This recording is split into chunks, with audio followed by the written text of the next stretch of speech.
বৈশ্বিক নেতাদের সঙ্গে কৌশলগত সংলাপ, তারপরে রোহিঙ্গা সংকট, মানবিক নেতৃত্ব, তারপরে হচ্ছে যে এলডিসি থেকে উত্তরণের প্রস্তুতি, জাতিসংঘের স্বাধীন মূল্যায়ন আমন্ত্রণ এবং নতুন অর্থনৈতিক কাঠামো, আবার সহযোগিতামূলক ভবিষ্যতের ভীষণ এগুলোর কথা উল্লেখ করেছেন। এগুলো খুব একটা ইম্পর্টেন্ট কোনো কিছু, বা ওইখানে কি আসলে সফলতা ব্যর্থতার কোনো বিষয় আছে কিনা জাতিসংঘের সাধারণ অধিবেশনে? না, এখানে জাতিসংঘর যে 6টা বলছে ওনারা, এটা খুব যে কার্যকরী কিছু করে আসতে পারছে তা না। আপনার রোহিঙ্গাদের বিষয়ে যে 7টা আপনার দিচ্ছে প্রপোজাল, দিচ্ছে 7টা প্রপোজাল, এটা হয়তো কিছুটা কাজ হইতে পারে, অর্থাৎ একটা শব্দ ইউজ করছে, চাপ মানে আরাকান আর্মির উপরে চাপ দেয়া, মানে মিলিটারি চাপ। এইটা আমি একটু দেখি যে হ্যাঁ কিছু একটা হইতে পারে। আর অন্যান্যগুলি সেই সব বিষয়ে খুব একটা আপনারই, যেমন আপনার লিস্ট ডেভেলপ থেকে ডেভেলপিং কান্ট্রি যে উত্তরণ, ওইটা তো এখানে ইন্ডাস্ট্রিয়াল চাচ্ছে যে ওইটাকে ডেফার করা, তাই সেটার বিষয়ে ওরা এত কিছু করতে পারছে বলে মনে হয় না। তাই সবকিছু মিলাইলে দেখা যায় যে ব্যর্থতার পাল্লাই ভারী। যেমন আপনার সবচেয়ে একটাই ছিল যে ইসরায়েল যেভাবে প্যালেস্টাইনিয়ানদের উপরে অত্যাচার, অবিচার, অমানবিক, একেবারে গেস্টাপো সেই হিটলারের মতো অত্যাচার চালাচ্ছে, তো ওনার যে বক্তৃতায় সেভাবে স্ট্রংলি ফুটে ওঠে নাই। আর একটা বিষয় হচ্ছে যে সকল ডেভেলপিং কান্ট্রিজ, ইসলামিক কান্ট্রিজ, তারা নেতানিয়াহুর বক্তৃতার সময় তাকে প্রত্যাখ্যান করছে, মানে বক্তৃতা শুনে নাই। সেই জন্য তো থাকতে হবে আগে থেকে উপস্থিত। উনি চালাকি করছে কি, আগের থেকেই উনি অ্যাবসেন্ট রয়েছে। ওই সেশনের আগেই উনি ভুটানের রাজার সাথে করে, সেশনের পরে, অর্থাৎ বাংলাদেশ ডেলিগেশনের কেউই ছিল না উপস্থিত। সুতরাং এখানে যে ওয়াক আউট করার প্রশ্নই উঠে নেই। অর্থাৎ ওই নেতানিয়াহুর সামনে দিয়ে ইউনূস সাহেব ওয়াক আউট করে যাবে, এইটা উনি কোনোভাবেই মানে করতে চান নাই। এইভাবে করলে তো হবে না। এখানে আপনি এক ধরনের স্বচ্ছতা থাকা দরকার, নৈতিক হাই গ্রাউন্ডে থাকা দরকার। তারপরে মেহেদী হাসানের সাথে যে বক্তব্যটা দিচ্ছে, যদিও সে বক্তব্যটা সব পাওয়া যায় না, কারণ মেহেদী হাসান ওটাকে আবার সাবস্ক্রিপশন করছে, $12 লাগে। যতটুকু পাওয়া গেছে বিভিন্ন সোর্স থেকে, তাতেও তো খুব ভালো কিছু আমরা দেখি না, ভালো কিছু দেখা যায় না। যেমন আপনার উনি বলছে, মেহেদী হাসান বলছে সবাই তো ইলেকশন চায় নেপালের মতো, নেপালে যেমন 6 মাসের মধ্যে ইলেকশন দিয়ে দেবে, তা আপনারা দেন না কেন? বলে কি যে এটা তো অনেকে আছে যে তারা চাচ্ছে ইলেকশন 5 বছর পরে হোক, 50 বছর পরে হোক। কেউ বলছে ইলেকশন হওয়ার দরকার নাই। ওটা একটা হাস্যকর কথা। একজন 86-87 বছর বয়স্ক বৃদ্ধ লোক, সে বলে যে 50 বছর পর্যন্ত তো আমাকে ক্ষমতায় রাখতে চায় লোকে। এই ধরনের কথা বার্তা, এটা একটা মনোভাব প্রকাশ পায়। আবার বলছে যে আমি ইচ্ছা করলে তো আওয়ামী লীগের উপরে নিষেধাজ্ঞা উঠাই দিতে পারি। এটা উনি কেন নিষেধাজ্ঞা উঠাই দিতে পারে এককভাবে, যেটা একটা রাজনৈতিক ভাবে হয়েছে? অর্থাৎ উনি জামাত, বিএনপি, এনসিপি, এদের সবাইকে উনি একটা হুমকি দিল, তোমরা এটা করতেছো, আমি তাহলে হাসিনাকে নিয়ে আসবো। এই ধরনের বালখিল্যতা, এটা ওনার একটা হ্যাবিট। উনি মানে ছোটখাটো চালাকি করে করতে চায়, কিন্তু আলটিমেটলি যেটা হচ্ছে, জাতি তার জীবন থেকে মূল্যবান 1টা বছর কিংবা 2টা বছর হয়ে যাবে নষ্ট করে ফেলছে। ইলেকশন করার মতো ওনার যোগ্যতা নাই, ওনার সেই নিরপেক্ষতা নাই, ওনার সেই অ্যাকুমেন নাই, সেই অ্যাডমিনিস্ট্রেটিভ এবিলিটি নেই। যার ফলে আমরা এখন একটা হতাশা, যদি বলেন হতাশা জাতিকে গ্রাস করে নিচ্ছে। জাতি যদি কোনো ডিপ্রেশনে থাকে, তাই বাংলাদেশের বর্তমানে এই ডিপ্রেশনে আছে, হতাশ হয়ে গেছে মানুষজন। কি হবে এই বুড়ার হাতে? উনি কি করবে? এই সিন্দাবাদের বুড়া কোন দিকে নিয়ে যায়? আপনার ওই প্লেনে উঠে পড়ছেন, 86 বছরের পাইলট। এখন এই পাইলটকে তো বাঁচায় রাখতে হবে। এই পাইলট যদি কলাপস করে, তাহলে তো সবই মরব। আমাদের এখন এই হচ্ছে এবং সমস্যা। পাশাপাশি ওনার সাথে যারা এর আছে তাদের আরো হতাশা। ওনার সাথে যারা কাজ করছেন, জি ওনার সাথে যারা আছেন তাদেরকে নিয়ে আরো বেশি হতাশা ভুগছে মানুষ। উনি উনি যাদেরকে নিয়ে আসছেন বা যারা আইসে ওনার সাথে যোগ হয়েছে, এগুলি কোনোটাই এই রাষ্ট্র চালানোর মতো স্টেট ক্রাফট সম্বন্ধে তাদের খুব একটা কোনো আইডিয়া নাই। ২-৪ জন তো আছে, ২-৪ জন তো মেইন কথা না। মেইন কথা হচ্ছে যে আপনি ধরেন যে ইন্টারমিডিয়েট পাস বা ব্যাচেলর পাস একটা ছেলেকে ২টা মন্ত্রণালয় দিয়ে দিলেন, ২টা মন্ত্রণালয় দিলেন। তার রেজাল্ট কি হয়েছে? রেজাল্ট হচ্ছে যে সেখানে দুর্নীতি হয়েছে, সেইখানে মিসম্যানেজমেন্ট হয়েছে, সেখানে অনেক রকমের মিসম্যানেজমেন্ট হয়ে গেছে। এটা তো একটা এক্সাম্পল সৃষ্টি করছে উনি, যে নজিরবিহীন একটা কাজ করছে এবং প্রত্যেকটা মিনিস্ট্রিতে এই ছাত্র সমন্বয়ক লাগাই দিছে তারা।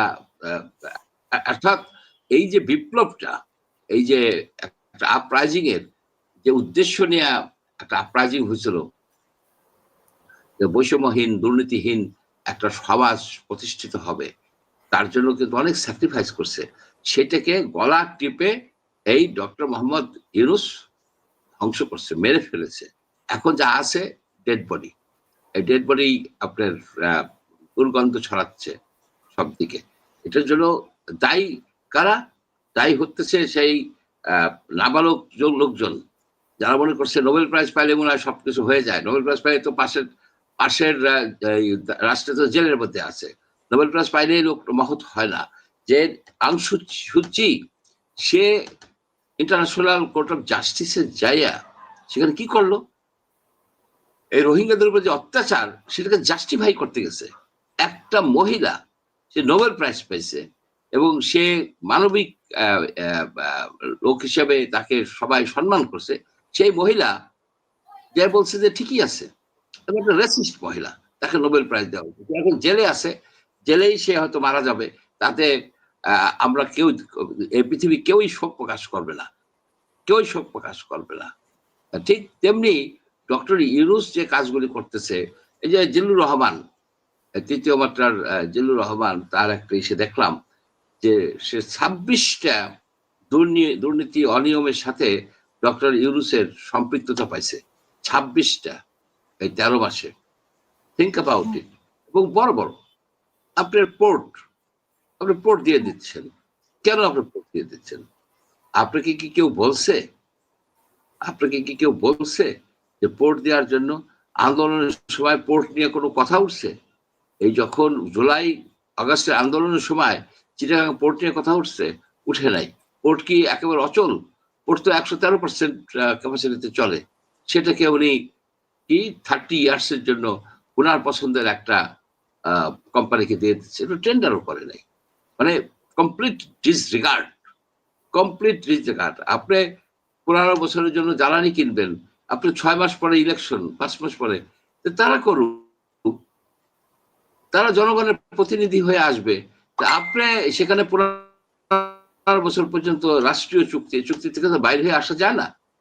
কেন আপনি এটা করতেছেন? আপনাকে বলা হচ্ছিল, সবাই চাইছিল যে ভারতের সাথে শেখ হাসিনা যেসব অসম চুক্তি করছে সেগুলিকে প্রকাশ করেন বা বাতিল করেন। বাতিল করা সহজ না, কিন্তু প্রকাশ তো করতে পারত। একটা চুক্তি প্রকাশ করা হয় নাই, একটা চুক্তি প্রকাশ করা হয় নাই এবং হবে বলে আমার কাছে মনে হচ্ছে না।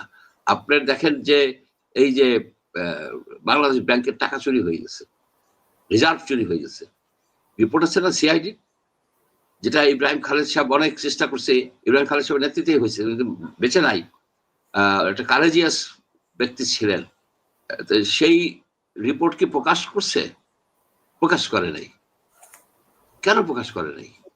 কে তাকে বাধা দেয়? এই যে সব যদি আপনি চিন্তা করেন তাহলে দেখবেন যে we are in a mace. এবং এই মেসটা সৃষ্টি করার জন্য মূলত দায়ী হচ্ছে ডক্টর মোহাম্মদ ইউনূস। ইউনূস সাহেবকে আমি প্রায় বাড়িয়ে বলছি যে his term should be ended, he is not capable. তার যে লোকজন আছে, এসব লোকজন সহ সে সরে যাক, আর একটা সরকার গঠিত হোক, আমরা একটা ভালো একটা নির্বাচন দেই এবং এই যে গ্রামে গঞ্জে মানুষের উপর অত্যাচার করা হচ্ছে, যারাই কোন সময় আওয়ামী লীগের সাপোর্টার বলে গণ্য হয়েছে, তাদেরকেই পুলিশ যে ধাওয়া করতেছে, আওয়ামী লীগের সাপোর্টার, আওয়ামী লীগে ভোট দিছে, তার জন্য ধাওয়া করবেন। আপনি ধাওয়া করবেন ক্রিমিনালদের পেছনে। যে আওয়ামী লীগার লোক চাঁদাবাজি করছে, জমি দখল করছে, ভূমি দখল করছে, তাদেরকে আপনি ধরবেন। আপনি যে বিএনপির লোকেরা চাঁদাবাজি করতেছে তাদের ধরবেন। যে এনসিপির লোক মব ডাকাতি করতেছে তাদেরকে আপনি ধরবেন। আপনি অপরাধীকে ধরবেন, আপনি রাজনৈতিক লোককে ধরবেন না তো। আপনার কথা বললে তাকে অ্যারেস্ট করেন। আপনি যে মজুরুল ইসলাম পান্না তাকে আপনি অ্যারেস্ট করলেন, এবং কিছু কিছু পণ্ডিত বলে যে উনি আওয়ামী লীগ আমলে আপনার খুব আওয়ামী লীগের পক্ষ হয়ে কথা বলছে।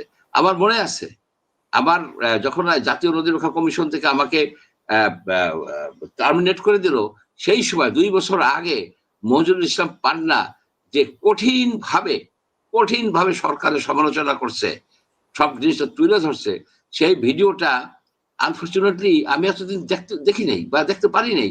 হঠাৎ করে আমার চোখে আসছে, তখন আমি ভাবলাম যে this man is a courageous man. Awami League আমলে টিপু মনি এইসব লোকজনের এগেনস্টে কথা বলা সহজ ব্যাপার ছিল না। এখন তো সবাই বাইরে এসে কথা বলে, এখন অনেক কিছু বলে, কিন্তু সেই সময় এটা ছিল না। আপনি ধরে নিয়ে যেত, ক্রস ফায়ার করতো, অনেক কিছু করতো। সেই সময় উনি এটা করছে। সেই ভদ্রলোককে তাকে অ্যারেস্ট করে নিয়ে চলে গেল। করে ফেলতো সেই সময় করে ফেলতো। আমার বাসার সামনে ডিবি থাকতো ভয় দেখানোর জন্য, বা ভয় কি, হয়তো গুমটুম করার প্ল্যান করছিল। একবার গুম কেসে দেওয়ার চেষ্টাও করছিল আমার বিরুদ্ধে। গুম কেস, মানে একটা লোকের গুম করে আমাকে সেই কেসে দিয়ে দেবে। আমরা বহু কষ্ট করে এই স্বাধীনতা, মানে কথা বলার স্বাধীনতা পাইছি, সেইটাকে এই ইউনূস সাহেব আইসা নষ্ট করে দিল, একেবারে নষ্ট করে দিল। ওনাকে কে বুঝাবে? উনি যেটা বুঝছে যে ওনার গ্রামীণ পরিবার আরো এক্সপ্যান্ড করতে হবে, ইউনিভার্সিটি করতে হবে, কলেজ করতে হবে, গ্রামীণ ওয়ালেট করতে হবে, তারপরে আপনার পোর্ট নিতে হবে, এইগুলি নিতে হবে। তাহলে শেখ হাসিনার থেকে ওনার পার্থক্য কি? কোনো পার্থক্যই নাই। এবং আপনি দেখেন, এই যে দুর্নীতির জন্য ওই যে রিজওয়ানা হাসান এবং তার স্বামীর বিরুদ্ধে, তার ছেলের বিরুদ্ধে যে কঠিন একটা রিপোর্ট জুলকারনাইন সাইদ আপনার প্রকাশ করছে, এবং সেটা আবার অন্যান্য পত্রিকায় প্রকাশ হয়েছে। কই, এটা তো কোন রকমের উত্তর দিল না, সরকারের থেকে উত্তর দিল না, রিজওয়ানা হাসান উত্তর দিল না। অর্থাৎ তারাই অপরাধগুলি করছে, আমরা কনফার্ম যে অপরাধগুলি করছে। এখন করছি, কি করবা? আমি এগুলো কোনো জানি না, কিছু কথা বললো না। এই ধরনের সরকার, এরা তো সব টাকা পয়সা চুরি করে, এগুলির বেশিরভাগেরই বিদেশি পাসপোর্ট আছে, এগুলির টাকা পাচারও করছে, বিদেশি পাসপোর্ট আছে, পাচারও করছে, চলে যাবে হিসেবে। বাংলাদেশের জনগণ ওই খাইতেই খাবে। নেপাল স্টাইলের সরকার, কুড়িগঙ্গায় দিয়ে এদেরকে ধাক্কা মেরে ফেলাই দেওয়া দরকার।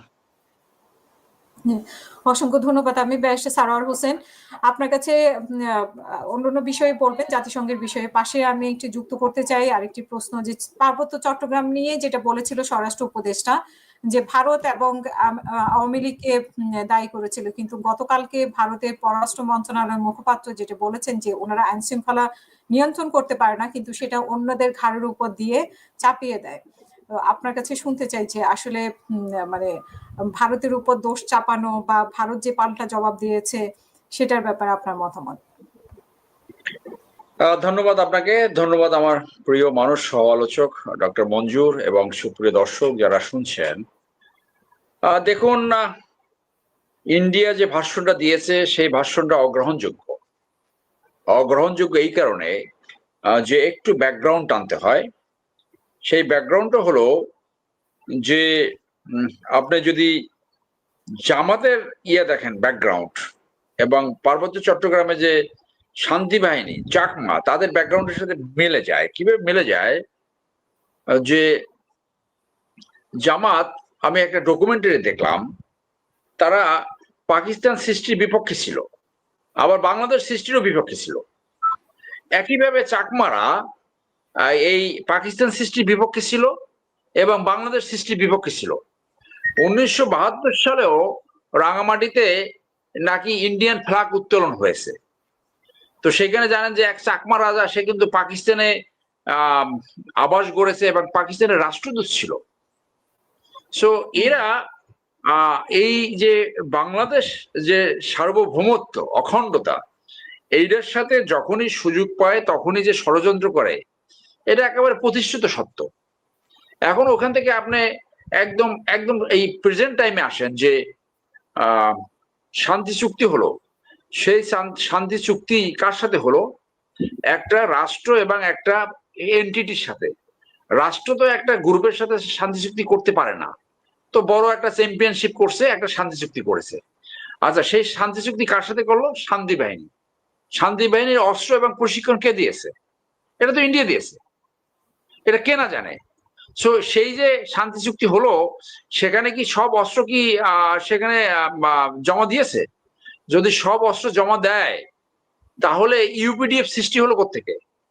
এই যে ইউনাইটেড পিপলস ডেমোক্রেটিক ফ্রন্ট, এই যে আরেকটা বিচ্ছিন্ন গ্রুপ যারা এখন এই চাঁদাবাজি করে, এই মারামারি করে, খুনাখুনি করে, এবং হিল ট্যাক্সে প্রতিদিন ৩-৪ কোটি টাকার চাঁদাবাজি হয়। তো এই চাঁদাবাজির যে টাকাটা, সেই টাকার একটা অংশ তো ইন্ডিয়া চলে যায়। অর্থাৎ ইন্ডিয়া এখনো অস্ত্র দিচ্ছে, প্রশিক্ষণ দিচ্ছে, চাঁদাবাজির ভাগ পাচ্ছে, এবং হিল ট্রাক্সের যে অচল অবস্থা, যে অস্থিতিশীল পরিস্থিতি, সেইটাকে তারা জিয়ে রাখছে। এখন অফিসিয়ালি স্টেটমেন্ট যাই দেখ না কেন, এইটা যে হিল ট্রাক্স করেছে, এই হিল ট্রাক্সে যে এটা ইন্ডিয়া এখানে করেছে, এটা একেবারে অবধারিত সত্য। সেইটার সাথে আপনার আসতে হবে যে আওয়ামী লীগের যে 15 বছর যে অপশাসন, দুঃশাসন, যে ফেসিজম, এই ফেসিজম পতন হওয়ার সময় ইন্ডিয়া থেকেই বারবার বলা হচ্ছিল যে আওয়ামী লীগের আর কোনোদিন পতন হবে না। যেটা শেখ হাসিনা, পতিত শেখ হাসিনা দম্ভ করে বলছিল যে আওয়ামী লীগকে কেউ পতন ঘটাতে পারবে না। এই আওয়ামী লীগের যখন পতন হয়ে গেল, তখন ইন্ডিয়ান রিয়াকশনটা এরকম ছিল যে ইন্ডিয়ারই পতন হয়ে গেছে। এবং এই এখন বলা হয়ে থাকে যে এই 9,000 না 10,000কে আশ্রয় দিচ্ছে। কারণ এই যে 9,000 10,000কে আশ্রয় দিচ্ছে, এইগুলো সব হইলো ওই ইন্ডিয়ান পাপেট, সব রয়ের এজেন্ট। তাদেরকে এখন লালন পালন করছে, আশ্রয় প্রশ্রয় দিচ্ছে। তো যখন আওয়ামী লীগের পতন হয়ে গেল, ডে অন থেকে ইন্ডিয়ার একটা প্রজেক্ট ছিল যে এই অন্তর্বর্তীকালীন সরকারকে যাতে তারা ব্যর্থ করতে পারে এবং অন্যান্য পলিটিক্যাল পার্টির উপরে প্রভাব বিস্তার করে যাতে তাদের দিয়ে একটা আওয়ামী লীগ টাইপ রাজনীতি করাতে পারে, এবং যাতে মানুষের ভিতরে একটা ধারণা সৃষ্টি হয় যে তারা আগে ভালো ছিল। এই যে আগে ভালো ছিল, এই ধরনের একটা ফিলিং সৃষ্টি হলে তখন ওই ফেসিজমের জনপ্রিয়তা একটু বাড়তে পারে এবং ফেসিজম ফেরত আসার একটা সুযোগ সৃষ্টি হয়। সো ওভারঅল আপনার এই অংশে আমি এইটা বলে কনক্লুড করি যে এই অন্তর্বর্তী সরকারকে ব্যর্থ করার যে এজেন্ডা ছিল ইন্ডিয়া, সেই এজেন্ডার অংশ হিসেবে হিল ট্রাক্সের এই অস্থিতিশীল পরিস্থিতি সৃষ্টি হয়ে থাকতে পারে। অতএব সেই ক্ষেত্রে স্বরাষ্ট্র উপদেষ্টা যেটা বলেছে, সেইটাকে অস্বীকার করার কোনো সুযোগ নাই। এখন আসেন আপনি এই ইউনুসের জাতিসংঘ সফর। ইউনুসের জাতিসংঘ সফরে আসলে কিছুই অর্জিত হয় নাই। 2-3টে জিনিস তারা অর্জন করেছে। 104 জনের একটা বহর নিয়ে গেছে এবং ওইখানে কিছু মিটিং টিটিং করছে, সাইড মিটিং। এইসব সাইড মিটিং এর তেমন কোনো রেজাল্ট আসে না। এগুলো যে কোনো সরকার গেলে সেইগুলো করতে পারে, অর্ডার রিকোয়েস্ট করলে ডিপ্লোমেটিক চ্যানেলে, ডিপ্লোমেটিক নাইসিটিস যেটা থাকে, সেইখান থেকে অনেকেই একসাথে বসে। আর উনি যেহেতু নোবেল প্রাইজ পেয়েছে, তো এইগুলা বাংলাদেশের মানুষকে একটা ধাপ্পাবাজি সৃষ্টি করা হয়, অমুকের সাথে মিটিং করছে, অমুকই করছে, অমুকই করছে। আমি আপনার এই প্রোগ্রামের মাধ্যমে এবং অন্য প্রোগ্রামে বলেছি যে তারা যেটা করেছে অত্যন্ত খারাপ উদাহরণ সৃষ্টি করছে। মঞ্জুর ভাই যেটা বলেছে যে ইতিমধ্যে প্রফেসর ইউনুস ইউনিভার্সিটি লাইসেন্স নিয়েছে, আদম ব্যবসা লাইসেন্স নিয়েছে, ওনার 600 কোটি টাকা যে ইন্টারেস্ট ছিল, সেই ইন্টারেস্ট খুব দ্রুত ট্যাক্স ইভেশন যেটা, সেইটাকে মৌকুব করাইছে। উনি একটা অত্যন্ত অনৈতিক একটা নজির স্থাপন করেছে। আর এইখানে যাদেরকে এনেছে সব গ্রামীণ ব্যাংকের, এর 60-70% গ্রামীণ ব্যাংকের। ওই লামিয়া মোর্শেদ নামে একটা আলু টাইপের একটা মহিলা আছে, সরি টু সে, মানে প্রত্যেকটা ট্যুরে তার যাইতে হবে। ওই শফিক আছে একজন, ওই যাকে কি বলে ডাস্টবিন শফিক, মানে তারও প্রত্যেকটা ট্যুরে যেতে হবে। এখন আবার তার স্টেটমেন্ট দেখলাম কি, তার নাকি বিদেশ ভ্রমণ অত ইচ্ছা নাই। তো আপনি গেলেন কেন? সেইখানে আমি বারবার বলছি, এবং এখানে আমি মনে করি জনগণ এটা জনগণের সাথে এই যে প্রতারণা করা হচ্ছে, এই ভিজিটের নামে, সেইটার একটা জবাব এই অন্তর্বর্তীকালীন সরকার সুস্পষ্ট জবাব দেওয়া উচিত। আপনি ইউএন জেনারেল অ্যাসেম্বলিতে যদি আপনি দেখেন যে ওখানে 6-7 জনের জন্য সিট থাকে, আর নিরাপত্তা যে হোস্ট কান্ট্রি তারা নিরাপত্তা নেবে, তা নিরাপত্তার নামে আপনার কেন 12 জন যেতে হবে? প্রোটোকলের নামে আপনার কেন 10 জন যেতে হবে? প্রেস উইং এর কেন 5 জন যেতে হবে? এইটার জবাব হলো এই লামিয়া মোর্শেদ ওখানে কি করলো? এই লামিয়া মোর্শেদ একেবারে নাকি তাকে এই প্রফেসর ইউনূসকে নাকি গিলে ফেলছে, মানে লামিয়া মোর্শেদ ছাড়া নাকি ওরা কিছুই চলে না। তো অর্জন হয়েছে জনগণের টাকায় পিকনিক করে আসছে, আর এই এই এই এই 700 কোটি টাকা নাকি খরচ করে আসছে। এই টাকার যেখানে ভারতের মতো দেশে মাত্র 10 জনের ডেলিগেট থাকে, ইউরোপের অনেক দেশে 3 থেকে 5 জনের ডেলিগেট থাকে, তাদের জবাব দিতে হবে 104 জন কিভাবে গেল।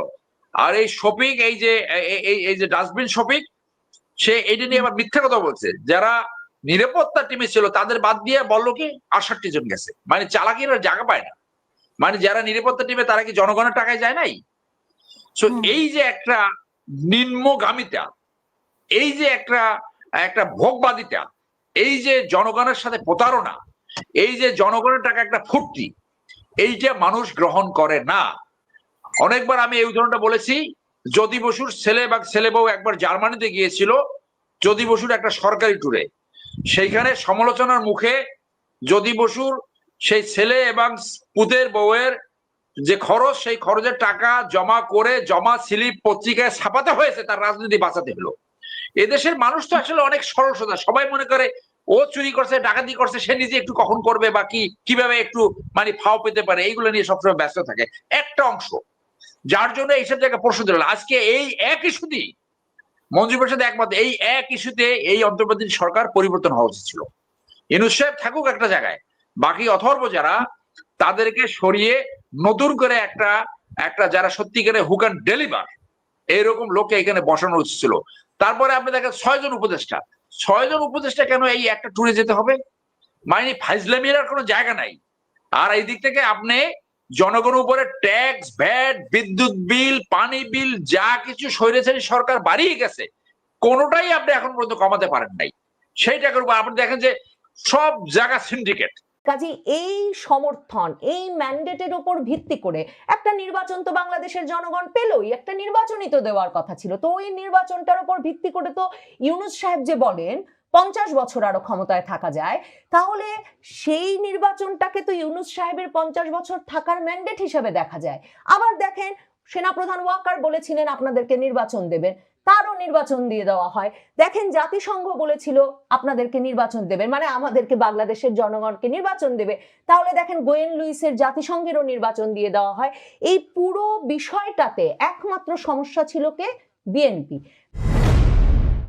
সকলের জন্যই প্রয়োজন একটা নির্বাচন আয়োজন, এবং সেই নির্বাচন আয়োজনের মাধ্যমে সংসদ নির্বাচন ঘটে গেলে ক্ষমতার ভাগাভাগির যে ব্যবস্থাপনায় বাংলাদেশটা চলছে 2024-এর আগস্টের পর থেকে, তা আর চলতে পারবে না। একটা সুনির্দিষ্ট পক্ষকে, মানে যে পক্ষকে বাংলাদেশের জনগণ পছন্দ করবে, সেই পক্ষকে যেমন ক্ষমতা নিতে হবে এবং অন্য পক্ষগুলোকে বঞ্চিত করতে হবে, ঠিক তেমনি ছাত্রদের দল এনসিপি যেমন বুঝতে পারছে যে তাদের পক্ষে কোনোভাবেই কোনো জাতীয় সংসদ নির্বাচনে ক্ষমতার কেন্দ্রে আসা বা ক্ষমতার এই ভাগাভাগির কোনো অংশ পাওয়ার কোনো সম্ভাবনা নেই, ঠিক তেমনি বুঝতে পারছে বিএনপি ও জামাতে ইসলামীও যে ফলাফল যেদিকে যাবে তাতে সকলে মিলে ক্ষমতায় থাকবার, নিরাপদে থাকবার যে ব্যবস্থাটা হয়েছে সেটা একরকম অবসান ঘটে যাবে, এবং এই অবসানের ফলে নানা পক্ষের সেফ এক্সিটের প্রয়োজন হবে, নিরাপত্তাহীনতার ঝুঁকিতে পড়বে।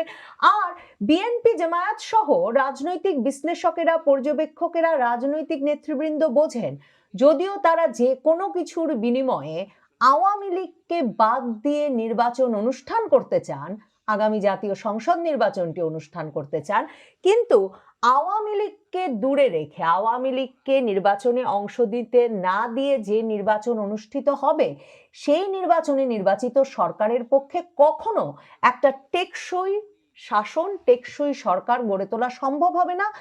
আর সেই সরকার কখনো নিরাপদে তার 5 বছরের মেয়াদ শেষ করা তো দূরের কথা, নিরাপদে তার মেয়াদ শুরুও করতে পারবে না এবং খুব বেশি দিন স্থায়ীও হতে পারবে না। এই সকল বিবেচনায় কি হবে নির্বাচন দিয়ে, এই বিষয়টা ক্রমাগতভাবে বাংলাদেশের এই রাজনৈতিক পক্ষগুলোর মাথায় ঘুরপাক খাচ্ছিল বেশ কয়েক মাস ধরেই। এই অবস্থায় ঐকমত্য কমিশন আলী রিয়াজের দরবারে আলোচনা একরকম ভেস্তে গিয়েছিল। সংস্কার কমিশনের প্রস্তাব, ঐকমত্য কমিশনের জুলাই সনদ, এসব নিয়ে যে জুলাই সনদ কি সংবিধানের উপরে স্থান পাবে কি পাবে না, জুলাই সনদের মাধ্যমে যেসব সংস্কারের প্রস্তাব আসছে সেই সংস্কার প্রস্তাবগুলো পরবর্তীতে নির্বাচিত সরকার বাস্তবায়ন করবে কি করবে না, এসব বিষয়গুলো নিয়ে আলাপে একরকম ভেস্তে যেতে বসেছিল আলী রিয়াজের দরবারের আলাপ। ইউনূস সহ রাজনৈতিক নেতৃবৃন্দ জাতিসংঘ সফরে যাবার আগে আগে, আপনাদের মনে থাকবে ইউনূস সাহেব সে সময় গেলেন ঐকমত্য কমিশনের বৈঠকে, গিয়ে বললেন যে আমরা এক আলাদিনের দৈত্য পেয়েছি, তা দিয়ে আমরা দেশের বৃহৎ সংস্কার করে ফেলবো, ছোট ছোট অনৈক্য থেকে সরে এসে আমাদেরকে বৃহত্তর পরিসরে ঐকমত্যে পৌঁছতে হবে, মানে একটা ছেলে ভোলানো গল্প বলে এলেন। তখন বিএনপি, জামায়াতে ইসলামী, এনসিপি তাদের অবস্থান যে জায়গায় ছিল সেখান থেকে মনে হচ্ছিল ঐকমত্য কিছুতেই মানে সম্ভব নয়, কারণ জামায়াতে ইসলামী গণভোট চাইছিল জুলাই সনদ বাস্তবায়নে, জুলাই সনদের বিষয়ে জনগণের সম্মতি আদায়ে। এনসিপি বরাবর বলে আসছে জুলাই সনদের মাধ্যমে বাংলাদেশের সংবিধান বাতিল করে দিয়ে গণপরিষদ নির্বাচনের মাধ্যমে একটা সংবিধান প্রণয়ন, মানে গণপরিষদ গঠনের মাধ্যমে নতুন করে সংবিধান প্রণয়ন করতে হবে।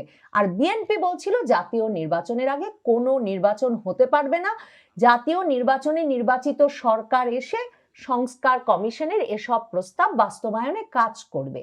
এই অবস্থায় নিউ ইয়র্কে জাতিসংঘের সফরে গেলেন বিএনপি, জামায়াতের, এনসিপির নেতৃবৃন্দ। ডক্টর ইউনূস আর তার উপদেষ্টা পরিষদ তো বটেই। এ দফায় ফিরে এসে 5ই অক্টোবর যখন আবার আলী রিয়াজের দরবারে ঐকমত্য কমিশনের বৈঠক বসবে, তার আগের দিন থেকেই বিএনপিকে দেখা গেল তাদের আর গণভোটে কোনো আপত্তি নাই।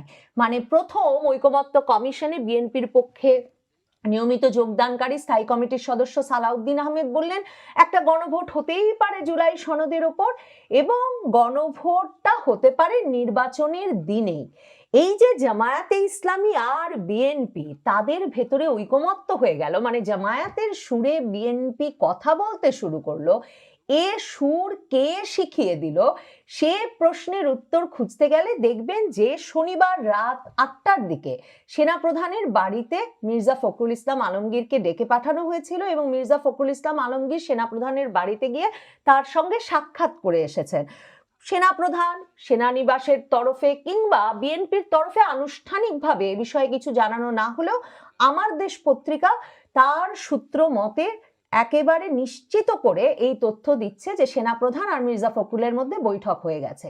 এখন সেনাপ্রধানেরও তো একটা নির্বাচন দরকার, সেনাপ্রধান ডিসেম্বরে নির্বাচন চেয়েছিলেন, সে নির্বাচনের পর নানা আলাপ আলোচনায় শেষ পর্যন্ত ফেব্রুয়ারিতে ইউনূস সাহেবকে রাজি করাতে মির্জা ফখরুলই ভারতের এক পত্রিকার সাক্ষাৎকারে তো বলেছেন যে তিনি যদিও বলেছেন যে সাক্ষাৎকার তিনি দেননি, কিন্তু কোন বিষয়টি সেখানে মিথ্যা সেটা কিন্তু উল্লেখ করেন নাই। তো মির্জা ফখরুল তো ওই সাক্ষাৎকারে বলেছেন ভারতীয় পত্রিকার সঙ্গে যে 5ই আগস্টের আগের দিন, মানে 2025-এর 5ই আগস্টের আগের দিন যমুনায় বসে কয়েক ঘন্টা ধরে সেনাপ্রধান ওয়াকার, ডক্টর ইউনূস আর মির্জা ফখরুল ইসলাম আলমগীর মিলে বৈঠক করে ঠিক করেন যে 2025-এর 5ই আগস্ট ইউনূস ঘোষণা দেবেন যে ফেব্রুয়ারির মধ্যেই নির্বাচন অনুষ্ঠিত হবে।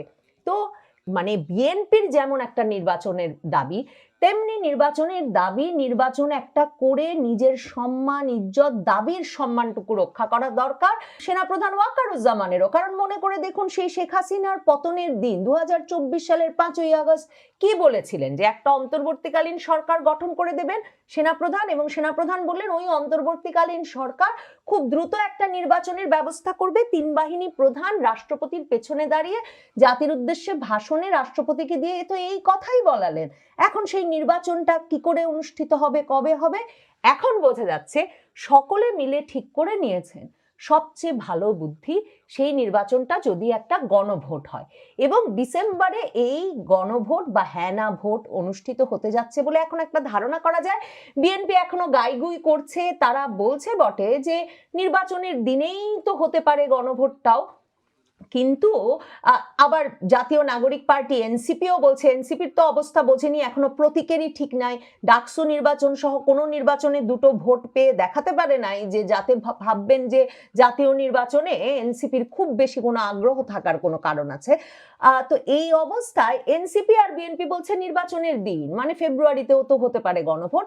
জামায়াতে ইসলামী সুনির্দিষ্টভাবে বলেছে যে তফসিল ঘোষণার আগেই গণভোটটি অনুষ্ঠিত হয়ে যেতে পারে, এবং গণভোটটি এমনকি অনুষ্ঠিত হতে পারে নভেম্বর ডিসেম্বর মাসের দিকেও। আলী রিয়াজ সংবাদ মাধ্যমের সামনে এসে স্পষ্টত বলে দিয়েছেন যে সব দল গণভোটের বিষয়ে একমত হয়ে গেছে, এবং তিনি বলেছেন এই যে রাজনৈতিক দলগুলো তাদের অবস্থান থেকে সরে এসেছে, মানে বিএনপি সরে এসে জামায়াতের সঙ্গে একমত হয়ে গেছে। আলী রিয়াজ এই জন্য রাজনৈতিক দলগুলোকে অভিনন্দন জানিয়েছেন, ধন্যবাদ জানিয়েছেন, এবং তিনি বলেছেন যে গণভোটের বিষয়ে সবগুলো দল একমত হয়েছে। আমরা এটাকে জুলাই সনদ বাস্তবায়ন প্রক্রিয়ার প্রথম বড় পদক্ষেপ হিসেবে দেখছি।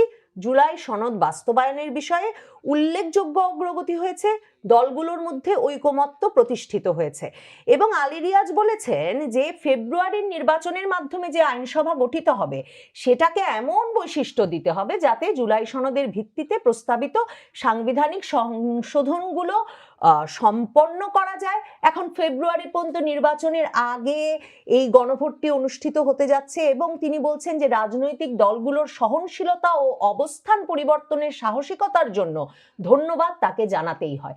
এখন বিএনপি যে এই সাহস দেখালো, মানে জামায়াতে ইসলামীর সঙ্গে একমত হয়ে গণভোটের পক্ষে কথা বলল, তার একটা বড় কারণ এও যে আবার জুলাই আগস্ট আন্দোলনে অত্যন্ত গুরুত্বপূর্ণ ভূমিকা রাখা বিদেশি পক্ষ জাতিসংঘের বাংলাদেশে যিনি স্থায়ী প্রতিনিধি গোয়েন লুইস, এবং জাতিসংঘের মানবাধিকার বিষয়ক যে কর্মকর্তা হুমা খান, তারাও কিন্তু মির্জা ফখরুলের সঙ্গে আবার দেখা করতে গিয়েছিলেন এই রোববার দিন তাদের গুলশান কার্যালয়ে, এবং সেখানে গিয়ে গোয়েন লুইস, জাতিসংঘের আবাসিক সমন্বয়কারী এবং জাতিসংঘ আবাসিক সমন্বয়কারী অফিসের সিনিয়র হিউম্যান রাইটস অ্যাডভাইজার হুমা খান, তাদের মধ্যে কি কথা হয়েছে সেই কথার মধ্যেও নির্বাচন ঘুরে ফিরে এসেছেন। তারাও বলেছেন দেশে একটা নির্বাচন জরুরি।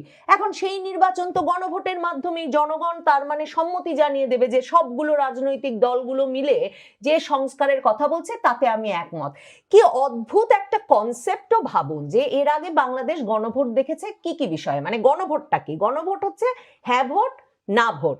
এখন হ্যাঁ ভোট না ভোট দিয়ে আপনি সংস্কারের পক্ষে সম্মতি কি করে জানাবেন, মানে কোন প্রশ্নটা থাকবে এই হ্যাঁ ভোট না ভোটে, মানে আপনি আমি যে যাব হ্যাঁতে ভোট দেব বা নাতে ভোট দেব, প্রশ্নটা কি সে বিষয়ে কিন্তু এখন পর্যন্ত জানা যায় না। কারণ দেখেন 1977 সালে প্রথম প্রেসিডেন্ট জিয়া তিনি এই গণভোট প্রবর্তন করেন, কারণ 72-এর সংবিধানে বাংলাদেশে কোনো গণভোট ছিল না, এবং প্রেসিডেন্ট জিয়া যখন ওই গণভোট মানে প্রবর্তন করেন যে প্রেসিডেন্ট জিয়ার শাসনের প্রতি বাংলাদেশের জনগণের সমর্থন আছে কি নাই, আপনি হ্যাঁ ভোট দেবেন বা না ভোট দেবেন, সেই সময় প্রেসিডেন্ট জিয়া দেখেন নিজেই রাষ্ট্রপতি, নিজেই প্রধান সামরিক প্রশাসক, নিজেই সেনা প্রধান, কাজে তার একচ্ছত্র আধিপত্যকে চ্যালেঞ্জ করবে এরকম কোনো পক্ষ নাই। সে সময় ওই গণভোটটা অনুষ্ঠিত হয়। এরপর 85-তে এরশাদও ওই একই অবস্থায়, মানে তিনি রাষ্ট্রপতি হয়েছেন এবং তিনি আসলে কোনো সাধারণ নির্বাচন দেবেন না, কারণ কোনো রাজনৈতিক স্বাধীনতা নাই, কোনো দল নাই, দলগুলোর রাজনৈতিক কর্মকাণ্ড করবার পরিস্থিতি নাই, তিনিই ক্ষমতায় থাকতে চান। মানে প্রত্যেকটা ক্ষেত্রে কিন্তু শাসক তখনই গণভোট দিচ্ছেন যখন তিনিই ক্ষমতায় থাকতে চান, মানে ওই পরিস্থিতিটাকেই ধরে রাখতে চান, নতুন কোনো শাসককে আনতে চান না, নতুন কোনো সরকার আনতে চান না, তখন হচ্ছে গণভোট। 85-তে এরশাদও দিলেন এই একই কথা যে এরশাদ সাহেবের, প্রেসিডেন্ট এরশাদের শাসনের উপর আপনার সমর্থন আছে কি নাই, হ্যাঁ নাকি না ভোট, এই বিষয়ে হলো। তখন প্রেসিডেন্ট এরশাদও কিন্তু সেনাপ্রধান, প্রধান সামরিক প্রশাসক এবং রাষ্ট্রপতি সবকিছু। আর 91 সালে একটা সাংবিধানিক সিদ্ধান্তের জন্য গণভোট অনুষ্ঠিত হলো। তখন গণভোট অনুষ্ঠিত হলো এই প্রশ্ন নিয়ে যে বাংলাদেশের সরকার ব্যবস্থা রাষ্ট্রপতি শাসিত ব্যবস্থা থেকে সংসদীয় ব্যবস্থায় যাবে কি যাবে না। এখন দেখেন বিএনপির কি উৎসাহ এই গণভোট বিষয়ে, মানে কি নিয়ে হবে, মানে জুলাই সনদের আমি পক্ষে আছি না বিপক্ষে আছি। এখন জুলাই সনদের পক্ষে যদি ওই যে জিয়ার আমলে এরশাদের আমলে যেমন সব 90% উপরে ভোট হ্যাঁ ভোট পড়েছে, তো এইরকম 90% উপরে ভোট যদি হয়ে যায় তাহলে এর থেকে কি এমন একটা ধারণা করে নেওয়া যাবে কিনা, মানে যে তার মানে তো ম্যান্ডেট আছে, ইউনূস সরকারের ম্যান্ডেট আছে, জুলাই সনদ সবাই মিলে যে ঐক্যবদ্ধ পরিস্থিতি তৈরি হলো বাংলাদেশের রাজনীতিতে, সবগুলো রাজনৈতিক দলগুলো মিলে যে অভূতপূর্ব ঐক্য দেখালো, তাতে সকলের সমর্থন আছে। কাজে এই সমর্থন, এই ম্যান্ডেটের উপর ভিত্তি করে একটা নির্বাচন তো বাংলাদেশের জনগণ পেলই, একটা নির্বাচনই তো দেওয়ার কথা ছিল। তো ওই নির্বাচনটার উপর ভিত্তি করে তো ইউনূস সাহেব যে বলেন 50 বছর আরো ক্ষমতায় থাকা যায়, তাহলে সেই নির্বাচনটাকে তো ইউনূস সাহেবের 50 বছর থাকার ম্যান্ডেট হিসেবে দেখা যায়। আবার দেখেন সেনাপ্রধান ওয়াকার বলেছিলেন আপনাদেরকে নির্বাচন দেবেন, তারও নির্বাচন দিয়ে দেওয়া হয়। দেখেন জাতিসংঘ বলেছিল আপনাদেরকে নির্বাচন দেবেন, মানে আমাদেরকে বাংলাদেশের জনগণকে নির্বাচন দেবে, তাহলে দেখেন গোয়েন লুইসের জাতিসংঘেরও নির্বাচন দিয়ে দেওয়া হয়। এই পুরো বিষয়টাতে একমাত্র সমস্যা ছিল কে? বিএনপিকে যখন বোঝানো গেল যে আপনাদের ডাকসু নির্বাচন সহ বিশ্ববিদ্যালয়গুলোর নির্বাচনে যে অবস্থা, আপনারা বুদ্ধিতে কৌশলে রাজনৈতিক শক্তিমত্তায় এমনকি বিসিবি নির্বাচনটা পর্যন্ত করে আসতে পারছেন না, আপনাদের শীর্ষস্থানীয় নেতাদের ছেলেরা গিয়েছিল বিসিবির নেতা হতে, এক আসিফ মাহমুদ সজীব ভুইয়ার কৌশলে আর চালে আপনারা পালিয়ে বেঁচে এসেছেন। তো এই অবস্থায় আপনারা তো সংসদ নির্বাচন করে টিকতে পারবেন না।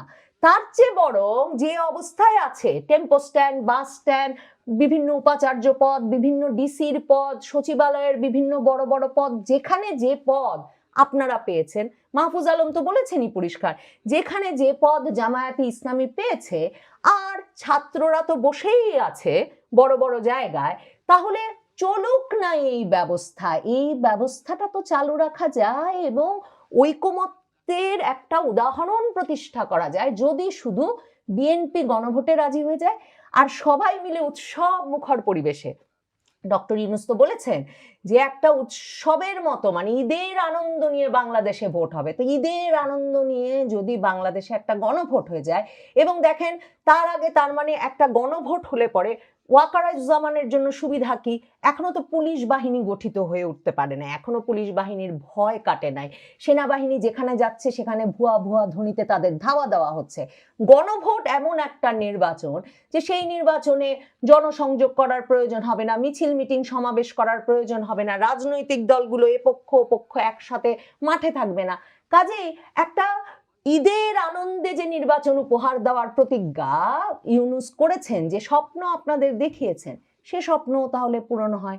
গণভোটই শ্রেষ্ঠ ভোট, এটা বুঝে নিয়ে এখন সেনাপ্রধান ওয়াকার কলকাঠি নেড়েছেন, জাতিসংঘ কলকাঠি নেড়েছে, দেশি বিদেশি সকল কলকাঠি নারকেরা এখন একমত হয়েছেন যে এই বুদ্ধি শ্রেষ্ঠ বুদ্ধি, যে বাংলাদেশের সামনে আসছে একটা গণভোট এবং সেই ভোটটি কবে হবে এখন তা নিয়ে বরং এই রাজনৈতিক দলগুলোকে একমত করার বিষয়ে আলী রিয়াজের দরবারে কিংবা আবার না হলে সেনাপ্রধানের বাসভবনে, না হলে জাতিসংঘ কর্মকর্তা বা মার্কিন দূতাবাসে আলাপ আলোচনা হতেই পারে।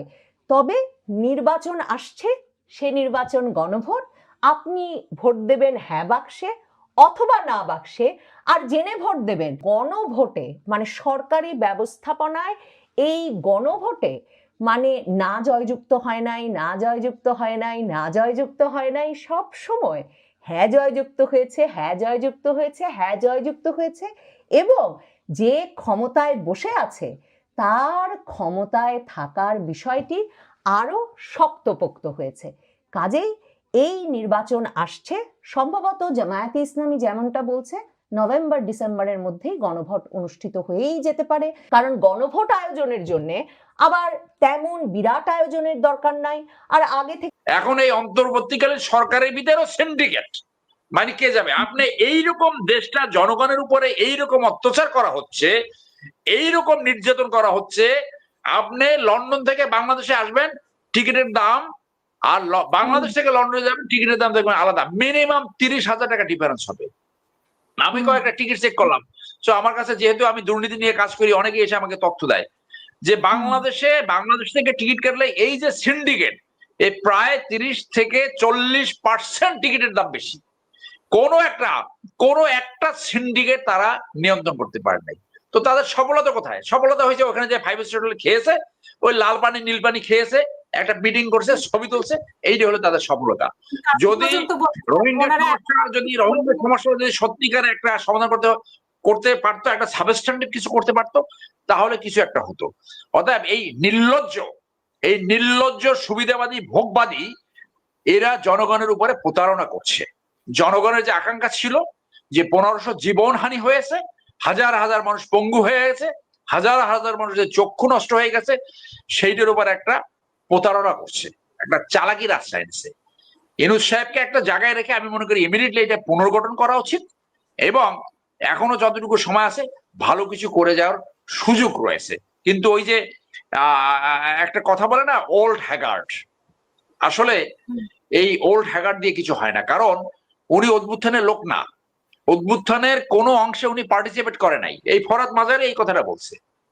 উনি ওই কয়টা মামলা খাইছে, ওই জন্য ওই যে খাঁচায় লোহার দেখছে, বেড়া দেখছে, বলছে ওইটা সরাইতে হবে। কারণ রাষ্ট্রের ওনার অর্থনীতির কিছু অংশ ছাড়া অন্য কিছু উনি দেখে নাই।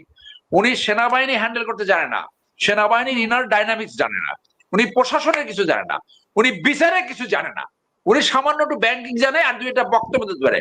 ওনার এই যে দিবা স্বপ্ন এবং সোশ্যাল বিজনেস, এই সোশ্যাল বিজনেস বাংলাদেশকে উদ্বুদ্ধন উত্তর একটা ভঙ্গুর সমাজকে নিয়ন্ত্রণ করা এবং পরিচালনা করার কোনো কাজে আসে নাই, কোনো অভিজ্ঞতা তার নাই। আর বাকি যারা এগুলা সবই অথর্ব, একজন দুজন বাদে, এই সেকেন্ড ডিভিশন পাওয়া এবং লুবি, এই রেজওয়ানা হাসান আমার কলিগ, অনেক সময় আমরা একসাথে কাজও করেছি। আমি তার সম্পত্তির ঘোষণা চাই। তার বিরুদ্ধে যে অভিযোগ রয়েছে, তার হাজবেন্ড বিপুলকে পোস্টা আশ্রয় দিয়েছে এবং তার গাড়িতে করে নাকি বর্ডার পার করছে। I want a clear statement from her, not she should resign. অন্তত দেখান একটু মরাল হাই গ্রাউন্ড আছে। আর এই অন্তর্বর্তীকালীন সরকারে কমপক্ষে 6 জন রয়্যাল এজেন্ট আছে। আপনি ইলিশ মাছ পাঠান, আম পাঠান, এত এত এত এত ডিপ্লোম্যাটিক নাইসিটি করতে আপনাকে জনগণ আপনাকে সে অধিকার দিয়েছে? অথচ আপনি এটা করেন, যেই মুহূর্তে করেন সেই সময় আপনার ভিসা বন্ধ করে, আপনার পেঁয়াজ আমদানি বন্ধ করে, চাল আমদানি বন্ধ করে। তো এতটুকু স্বকীয়তা নাই? পৃথিবীর অনেক ছোট দেশ কিভাবে টিকে থাকে, সুইজারল্যান্ড কিভাবে আছে, সিঙ্গাপুর কিভাবে আছে, আরো অনেক উদাহরণ রয়েছে। তো এই অথর্ব এরা আসে একটু পিকনিক করতে, একটু গাড়ি পায়, ঘোরে, একটু খায় টায়, তারপরে তারা একটা নির্বাচন দিয়ে এখন সরে যাওয়ার জন্য মানে বসে আছে। সো আমি মনে করি যে এ চান্স হ্যাজ বিন লস্ট, এবং এই যারা এই পিকনিক করতে গেছে তাদের এই টাকাগুলো এই 5-6 জন বাদে, 6-7 জন বাদে তাদের সব টাকা জনগণের টাকা জনগণের কোষাগারে জমা দেওয়ার জন্য আমি আবারও দাবি তুলছি। ধন্যবাদ। অসংখ্য ধন্যবাদ। আমি ডক্টর মঞ্জু চৌধুরী, এর মধ্যে কিন্তু আসিফ নজরুল বলেছেন যে অনেক কিছুই করেছেন ওনারা, অনেক কিছু করতে পারেনি কিন্তু অনেক কিছুই করেছেন, এটা উনি বলেছেন। আর তাছাড়া নির্বাচন নিয়ে এখন রাজনীতিবিদদের যে প্রচারণা, সেটা আমরা দেখলাম যে পূজাকে মানে ব্যবহার করা হয়েছে। তো সেখানে জামাত ইসলামের ব্যাপারে অনেক কথা এসেছে, আবার সেই জামাত ইসলামের কথা আবার হেফাজতে ইসলামের আমির উনি আবার বলছেন যে তাদেরকে মানে তারা ইসলামের নামে, তাদেরকে ভোট দিতে না, তারা ইসলামের নামে যা করেছে। এবং বিএনপিও আমরা দেখলাম যে মানে পূজাকে একটা নির্বাচনী কেন্দ্র হিসেবে বা নির্বাচনী প্রচার হিসেবে ব্যবহার করছে। তো এই জিনিসটাকে আপনি কিভাবে দেখছেন? এটা আমি দেখছি যে সম্রাট আকবর যেমন দ্বীনি ইলাহি করতে চাইছিলেন, ওরা একটা দ্বীনি ইলাহি করতে চাচ্ছেন। আপনি দেখেন যে হিন্দু ধর্ম আর মুসলিম ধর্মের মধ্যে ব্যাপক পার্থক্য আছে, ফান্ডামেন্টালি তারা ডিফারেন্ট, এবং ধর্মকে তারা উৎসব বলে। ধর্ম পালন না করলে দোজখে যাবে, তাহলে আপনি নরকে যাবে। সুতরাং সেটা উৎসবের কি ব্যাপার? হিন্দুদের পূজা হিন্দুরা করবে, সেখানে আপনারা যান কেন? সেখানে আপনারা কেন যান? আপনারা হিন্দুরা যেন, সনাতনীরা তাদের পূজাটা যেন নির্বিঘ্নে করতে পারে, সেই সিকিউরিটি দরকার আছে। সেই সিকিউরিটি বা দরকার হবে কেন, এমন রাষ্ট্র আমাদের হবে কেন যে ঈদের সময় কি আমাদের সিকিউরিটি লাগে? তারা যেন নির্বিঘ্নে সরকার তাদের করবে, রাজনীতিবিদদের সেখানে কাজ কি? মানে প্রতিযোগিতা দিয়ে এবার মানে পূজা মণ্ডপ গুলাতে গিয়েছে রাজনীতিবিদরা। গড়গড় করে আপনার ই পড়তেছে, সাংস্কৃতিক শ্লোক পড়তেছে, ভণ্ডামি।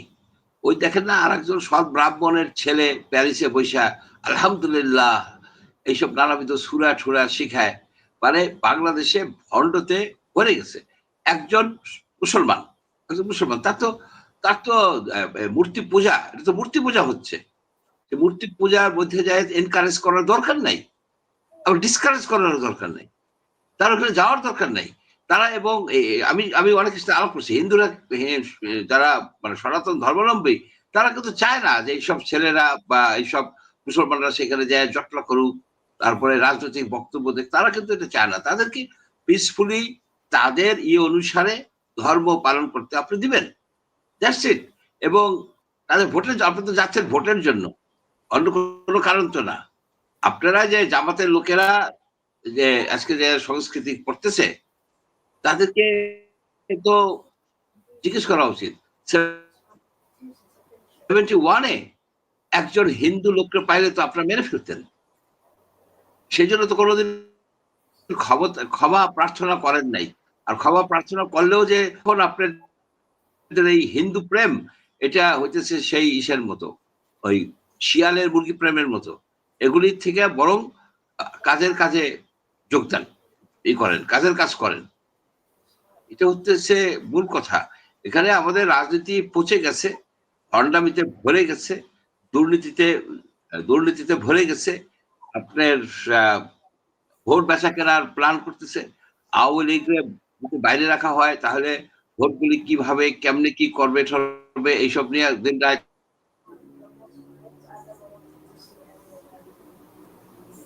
এরা মাথা ঘামায়। কেউ মনে করে যে আওয়ামী লীগের আনতে হবে, আওয়ামী লীগ আনতে চায় ভোটের জন্য আনবে, নিজেদের সুবিধার জন্য আনবে।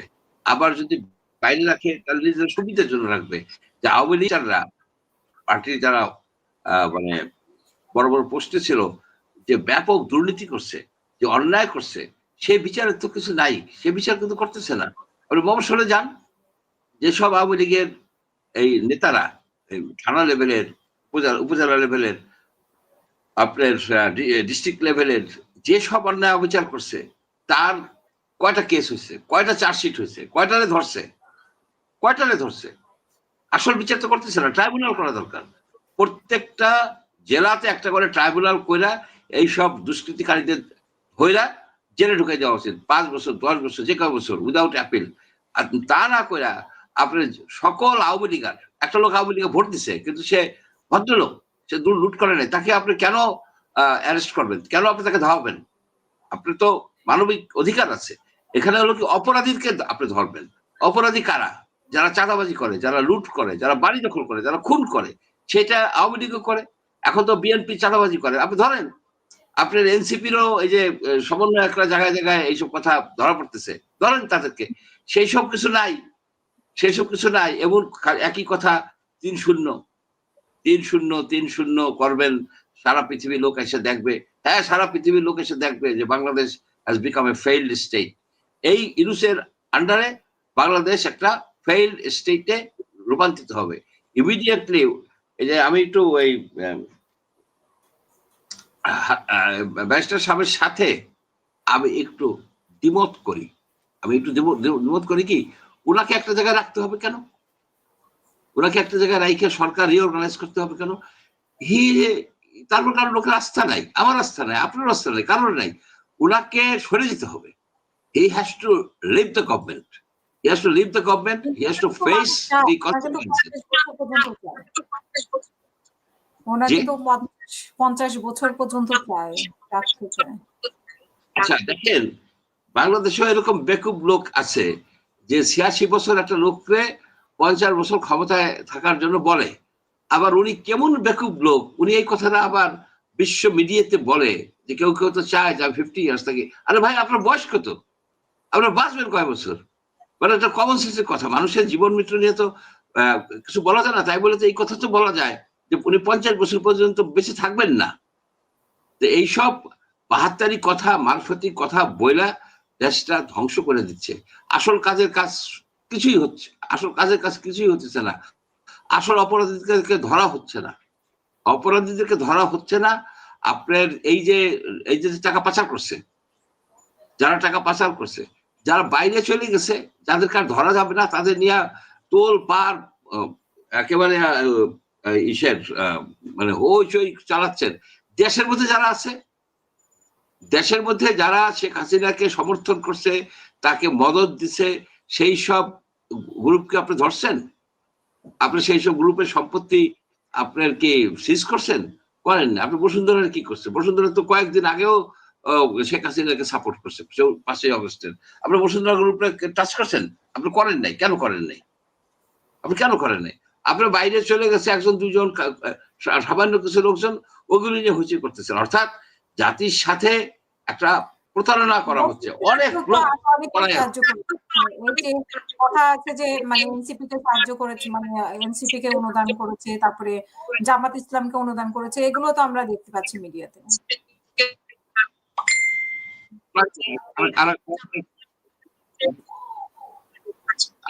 আমি তো শুনতে পাইনি, আরেকবার বলেন একটু। হচ্ছে যে মানে মানে কথা আছে যে বা বিভিন্ন ভাবে আমরা জানতে পেরেছি। হ্যালো, আমি শুনতে পাইনি। শুনতে পাচ্ছেন না আমাকে? আমাকে শুনতে পাচ্ছেন না? হ্যাঁ হ্যাঁ হ্যাঁ, শুনতে পাচ্ছি এখন। আচ্ছা, আমি বলছিলাম বসুন্ধরার ব্যাপারে তো অভিযোগ এসেছে যে বসুন্ধরা এনসিপি কেও অনুদান দিয়েছে, তারপরে জামাত ইসলামকেও অনুদান দিয়েছে, এরকম কথা আছে। আচ্ছা শুনেন, সেগুলো তো কথা, সেগুলি তার কোনো ই নাই। এখন বসুন্ধরার ব্যাংক অ্যাকাউন্ট চেক করলেই তো বোঝা যাবে সে টাকা ট্রান্সফার করছে কিনা, কার কাছে করছে। তো বসুন্ধরার ব্যাংক অ্যাকাউন্ট আপনার বিএফআই দিয়ে, ওই ইউনিট দিয়ে কি আপনি চেক করেছেন? আপনি করেন নাই। আপনি রিয়াল তদন্ত করেন নাই। যদি রিয়াল তদন্ত আপনি করতেন, তাহলে বসুন্ধরার যে দুর্নীতি, এই যে টাকা যদি সে দিয়ে থাকে, আপনি কেন একে আজাদের কথাও তো বলা হয় যে সেও ই করছে। তাদেরকে তদন্তের আওতায় আনা দরকার, কঠিন ভাবে আনা দরকার। এখন এই সরকার যদি না আনে, তাহলে কি হলো, যে বোঝা গেল যে এই যে বিপ্লবটা, এই যে ছেলেগুলির মৃত্যু, তরুণীর মৃত্যু, এই যে অন্ধ হয়ে যাওয়া, এখানে পঙ্গু হয়ে যাওয়া, সম্পূর্ণ বৃথা গেছে। কতগুলি বদমাস প্রকৃতির লোক এগুলিকে এই সুযোগ নিয়ে টাকা পয়সা ঘুরা, বিদেশ ঘুরা, এখানে থেকে ঘোরাঘুরি কইরা, তারপরে বড় বড় কথা বলে যে জবের বন্যা বয়ে যাবে, বয়ে গেল মবের বন্যা। আপনার অবস্থা দেখেন যে দারিদ্র শূন্য দারিদ্র হবে। এখন বিভিন্ন অর্থনৈতিক সংস্থা বলতেছে যে আরো 30 লক্ষ লোক দরিদ্র হয়ে গেছে। এগুলি কি লজ্জা করে না ওনার? এসব এগুলিকে অ্যাড্রেস করার? দরিদ্র হয় কেন? উনি যদি এত ভালো কিছু করতে পারে, তাহলে আরো বেশি দরিদ্র হয়। দরিদ্র তো ছিলাম। এবং আরেকটা বিষয় ওনারা অ্যাড্রেস করে নাই, সেটা হচ্ছে শেখ হাসিনার আমলে যেসব তথ্য দেওয়া হতো, ইকোনমিক ইন্ডিকেটর, এটার ভিতরে অনেক ভুল ছিল। এটা অনেকেই বলছে, রাশিদ মোহাম্মদ তিতুমির সহ বেশ কিছু লোকে এগুলি বাইর করছে, যে এই যে পার ক্যাপিটা ইনকাম, জিডিপি, এর মধ্যে একটা গোজামিল ছিল, ভালো দেখানোর জন্য করছে। সেটা কি ঠিক করা যায় নাই? অ্যাকচুয়াল আমাদের অবস্থাটা কি? আপনি দিলেন কাকে? এই দেবপ্রিয়কে শ্বেতপত্র করার জন্য। সে একটা কুইকলি শ্বেতপত্র করে দিল। শোনা যায়, আমি জানি না যে সেটাকে 83 কোটি টাকা খরচ হয়েছে। তা আমি দেবপ্রিয় সাহেবকে জিজ্ঞেস করলাম, আপনি যে রিপোর্ট দিলেন এত টাকা খরচ হয়ে গেছে, লস হয়েছে, এটা হয়েছে, আপনি বাংলাদেশ ব্যাংকের যে রিজার্ভ চুরির রিপোর্ট আপনি দেখতে পাচ্ছেন? না। তাহলে আপনি জানেন কিভাবে ওখানে কয় বিলিয়ন ডলার গেছে? না, যায় নাই। You don't know. সুতরাং সব তথ্য নিয়েই তো আপনার একটা হাজির করতে হবে জাতির সামনে। এটা একটা গুজামিল হচ্ছে। এদিকে ওই 40 বছর আগে, 50 বছর আগে দেশান্তরী হয়ে গেছে, অন্য দেশে থাকে, অন্য দেশের নাগরিক, তাদেরকে দিয়ে কনস্টিটিউশন আপনার নতুন করে কনস্টিটিউশন করতে যাচ্ছে, লেখাইতে চাচ্ছে। আর বাংলাদেশের এই আমাদের যে ছোট বড় রাজনৈতিক দল যে পাখি পড়ার মতো সেগুলি শুনে, সেটা কি হয়েছে? লাভ হয়েছে কি? কি লাভ হয়েছে? এই সংস্কার গুলির কোনো কিছু হয়েছে? হয় নাই। মাঝখান দিয়া সময় নষ্ট হয়েছে, সময় নষ্ট হয়েছে। তবে ভালো ভালো কোয়ালিটি লাঞ্চ ডিনার হয়েছে আর কি ওইখানে। এই এগুলো হিসাব করেন কত কোটি টাকা খরচ হয়েছে, আননেসেসারি। জি, অসংখ্য ধন্যবাদ আপনাকে। হ্যাঁ, একজন দর্শক আছে, আমি নিয়ে আসছি আপনার কাছে। কবি সিদ্দিক, আপনার প্রশ্ন বা মতামত, আপনার মাইক্রোফোনটা অন করবেন প্লিজ। সালাম আলাইকুম। জি, বলেন। সালাম আলাইকুম। ওয়ালাইকুম আসসালাম। ইঞ্জিনিয়ার বাবা ভালো আছেন? জি, আপনার প্রশ্ন বা মতামত। শুনতে পাচ্ছেন? আমি আপনাকে শুনতে পাচ্ছি।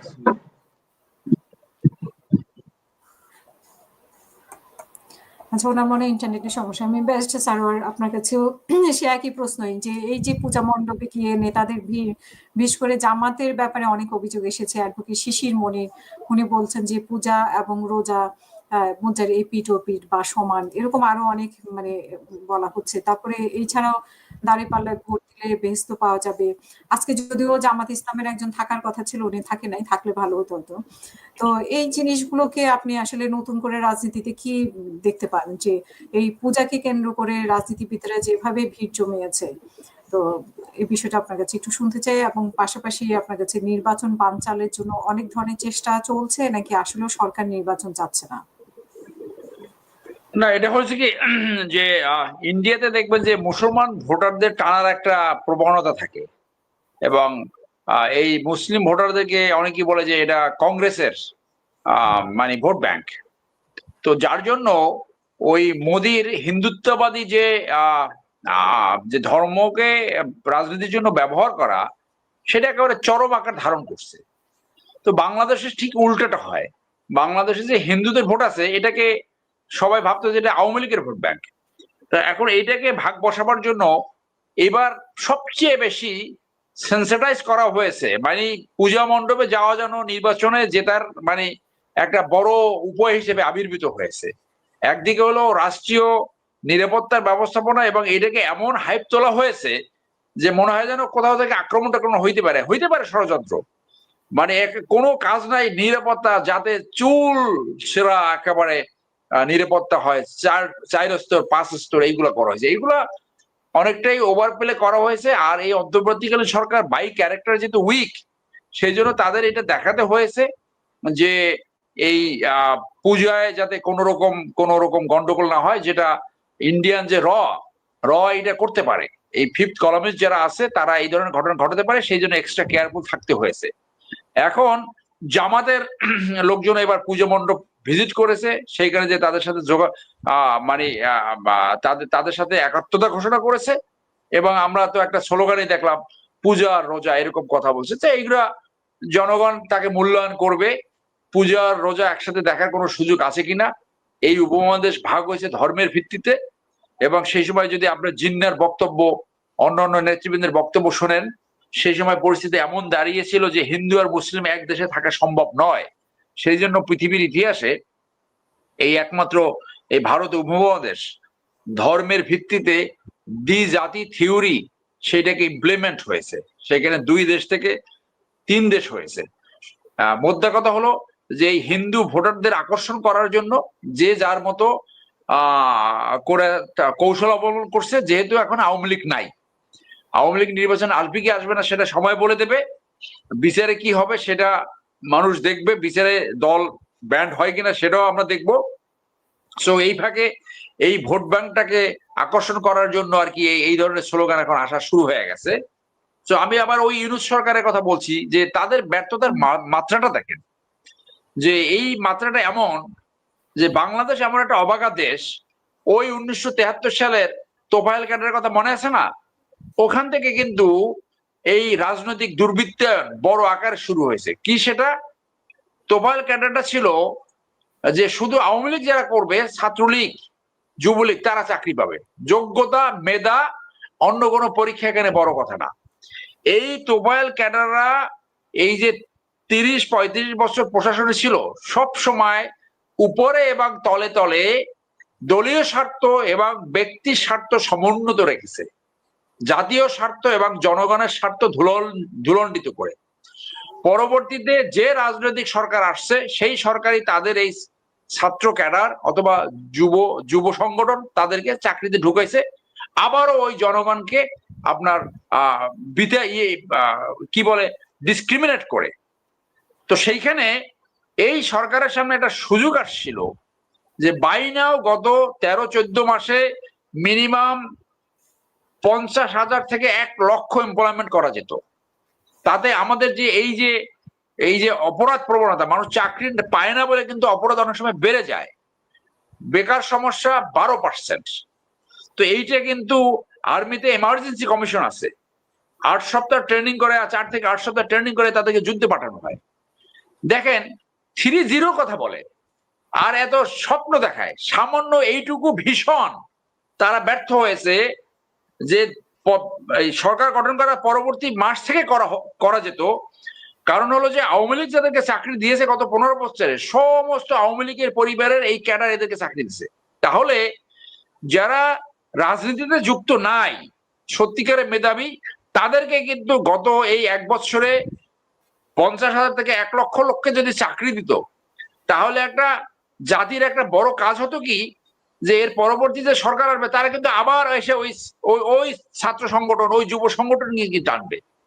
তাহলে এই যে এই যুব সংগঠন এবং ছাত্র সংগঠন রাজনৈতিক লেজুবৃত্তি থেকে যারা আসে, ওদের পুরো জীবনে জনস্বার্থ এবং দেশের স্বার্থ বাদ দিয়া মূলত এই দলের স্বার্থ এবং ব্যক্তির স্বার্থ তারা সমুন্নত রাখে। এই সুযোগটাও এই অথর্ব সরকার হাতছাড়া করছে। আজ পর্যন্ত দেখছেন যে একটা রিক্রুটমেন্ট হয়েছে, একটা নিয়োগ হয়েছে, হয় নাই। পিকনিক করতে আসছে, ভীষণ নাই, জনগণের স্বার্থের প্রতি দে হ্যাভ নো রিগার্ডস। এবং সেই জন্য আমি মনে করি যে আসছে না নতুন করে আরেকটা উদ্বোধনের কথা, সেইটা হতে পারে, সেইটা হবে। এবং তারা যেটা অর্জন করেছে, তারা যে এই যে ব্যর্থতায় পর্যবেসিত হয়েছে, সেইটা এখন জবাবদিহিতার জন্য মানুষ মাঠে নামতে পারে আবার পুনরায়। দুর্ভাগ্য এই জাতির যে বারবার সুযোগ আসে এবং বারবার সেই সুযোগ হাতছাড়া হয়। সেই জন্য আমি সবসময় বলি, আজকে এই জন আকাঙ্ক্ষা কতটুকু সমুন্নত থাকবে, ভবিষ্যতে একটা গণ অভ্যুত্থান হবে কিনা, মাফিয়া সৃষ্টি হবে কিনা, এই পুরোটা নির্ভর করবে পরবর্তী নির্বাচিত সরকারের উপরে। তাদের সামনে সবচেয়ে বড় চ্যালেঞ্জ। এবং যেহেতু ইউনূস সরকার, এই অথর্ব সরকার তারা ফেল করেছে, পরবর্তী নির্বাচিত সরকারের উপরে দায়ভার এসে যাবে যে এই গণ অভ্যুত্থানের যে আকাঙ্ক্ষা, দুর্নীতিমুক্ত সমাজ, স্বৈরাচার মুক্ত থাকা, মাফিয়া মুক্ত থাকা, সেইটা পারবে কিনা, সেই বড় চ্যালেঞ্জটা আসবে আগামী নির্বাচিত সরকারের উপরে। কিন্তু যে লক্ষণ আমরা মাঠে দেখতে পাচ্ছি, যা কিছু হচ্ছে, সিমটম অতটা ভালো নয়। সেই জন্য এই আশঙ্কা করার যথেষ্ট কারণ রয়েছে যে বাংলাদেশ বোধহয় আর একটা টার্মোলের ভিতরে যাবে। সেই টার্মোলের ভিতরে যাবে কি যাবে না, সেইটা নির্ভর করবে পরবর্তী নির্বাচিত সরকারের উপরে। এবং পরবর্তী নির্বাচিত সরকারের উপর একটা বড় দায়িত্ব আসবে যে এই অন্তর্বর্তী সরকারের এই ছাত্র প্রতিনিধিরা, ছাত্র যারা অ্যাডভাইজার ছিল এবং এই অ্যাডভাইজারের যাদের বিরুদ্ধে এখন দুর্নীতির কথা শুনতে পাচ্ছি, দ্রুত তদন্ত করে তাদের বিচারের সম্মুখীন করা। এবং এইটা যদি করতে পারে, তাহলে that will B a good beginning for the next government. আরো অনেকেই তো দুর্নীতি করেছে, আরো অনেকের নামে যারা দুর্নীতি করেছে, দুর্ভাগ্য হলো সত্য, বাংলাদেশে এখন পর্যন্ত একটা বড় দুর্নীতির বিচার হয় নাই। আর মঞ্জুর ভাই যেটা বলছে, আই এগ্রি উইথ হিম, যে একটা দুর্বৃত্তেই তো রাজনীতিবিদ তো ওইভাবে সোজা করতে পারেনি, একটা দুর্বৃত্তই তো ব্যবসায়ীকে সোজা করতে পারে নাই। মানে কি এত প্রীতি বসুন্ধরা গ্রুপের সাথে তাদের ধরা যাবে না, কি এত এই যে বেঙ্গল গ্রুপ, এই আবুল খায়ের লিটুর আমি আরেকটা টক শো করেছি, আমার কাছে ডকুমেন্ট আসছে, এই ইউনূস সাহেব তার দুর্নীতির মামলা যেদিন চার্জ ফ্রেম হবে, সেই দিন তার দুর্নীতির মামলা থেকে তাকে মওকুফ করাই দিছে। এবং দুর্নীতি দমন এই কমিশন গঠন করার আগে তার দুর্নীতির মামলা দুর্নীতি দমন কমিশন সেটাকে প্রত্যাহার করছে। সো উনি এইগুলো উনি অর্জন করেছে। না পারছে কোনো ব্যবসায়িক যে লুটেরা গ্রুপ তাদেরকে সঠিকভাবে বিচারের সম্মুখীন করতে, না পারছে দুর্বৃত্তি, তো এটা বিচার একটা খেলা হচ্ছে। আজকে বারংবার বলছি, কমপক্ষে 20টা ট্রাইব্যুনাল থাকা হচ্ছিল, কমপক্ষে 20টা ট্রাইব্যুনাল, কোনো বাধা ছিল না। আরো অস্থায়ী অস্থায়ী অনেক ট্রাইব্যুনাল করে প্রত্যেক বিভাগে ট্রাইব্যুনাল করে এই বিচার দ্রুত সম্পন্ন করতে পারতো। আর এখন আপনি বিচার করবেন কাদের? 3-4 নম্বর গ্রুপের। মূল যে মাফিয়া, মূল যে স্বৈরাচারী, মূল যে ফ্যাসিস্ট, তারা তো সব পালাই গেছে। কিভাবে পালাই গেল সেইটারও দায় দায়িত্ব নির্ভর হওয়া দরকার। কিভাবে আকবর পালাই গেল, কিভাবে মুজিব পালাই গেল, এই রয়্যাল রেজাল্ট কিভাবে পালাই গেল, এটার দায় দায়িত্ব তো সেই শক্তি নাই, সেই চিন্তাই নাই, সেই কর্ম কর্ম কর্ম পলিসি তো নাই।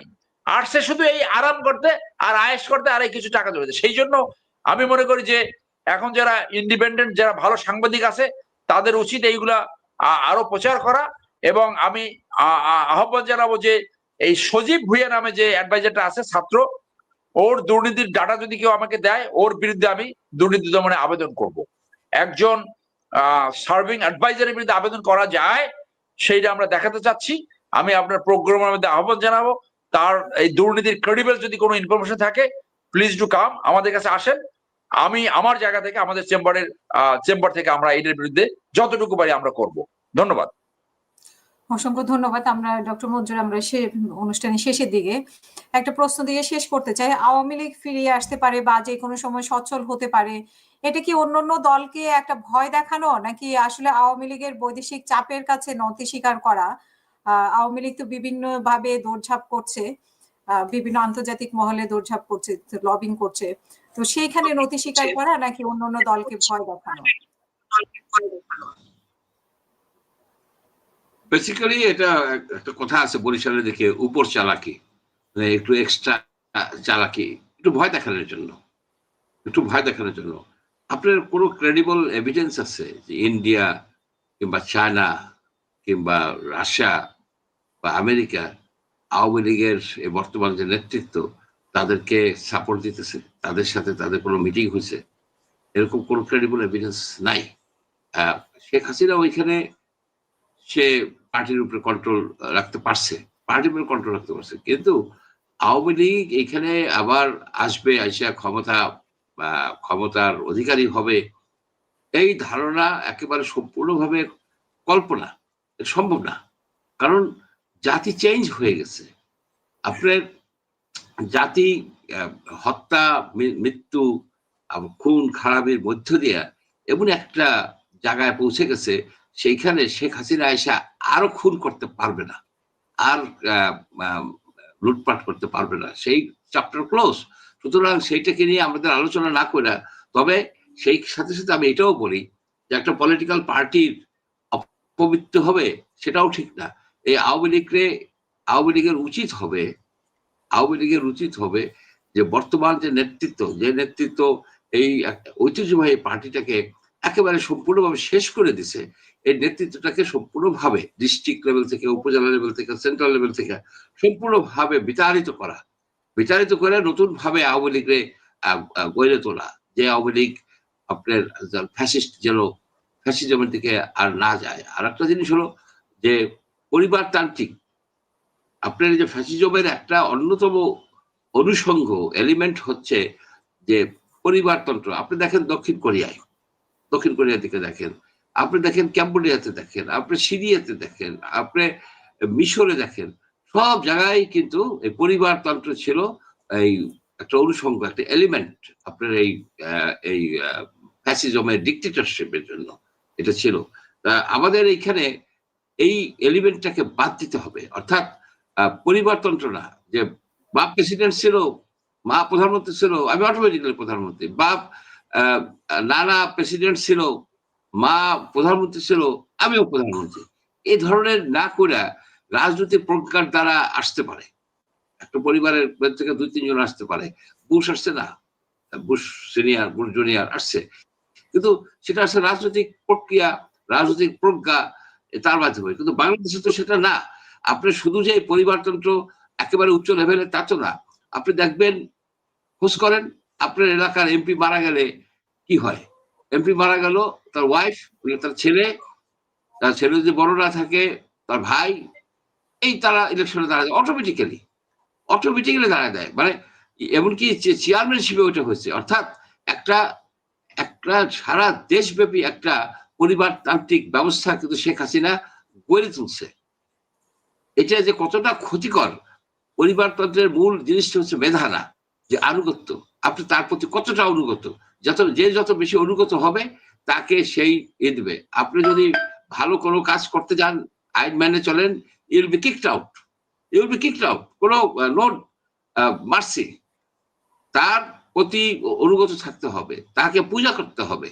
এই যে বঙ্গবন্ধুকে কোথায় নামাই আনছে, এই পূজা করে করে করে করে, দরকার ছিল না তো বঙ্গবন্ধুকে এইভাবে, যে তারা এই জায়গায় জায়গায় মূর্তি করে, এইটা করে সেটা করে, যে বঙ্গবন্ধুর যে ইমেজটাকে ড্যামেজ করছে, শেখ হাসিনাই ড্যামেজ করে দিছে। এইখানে পূজা নাই, পূজার দরকার নাই।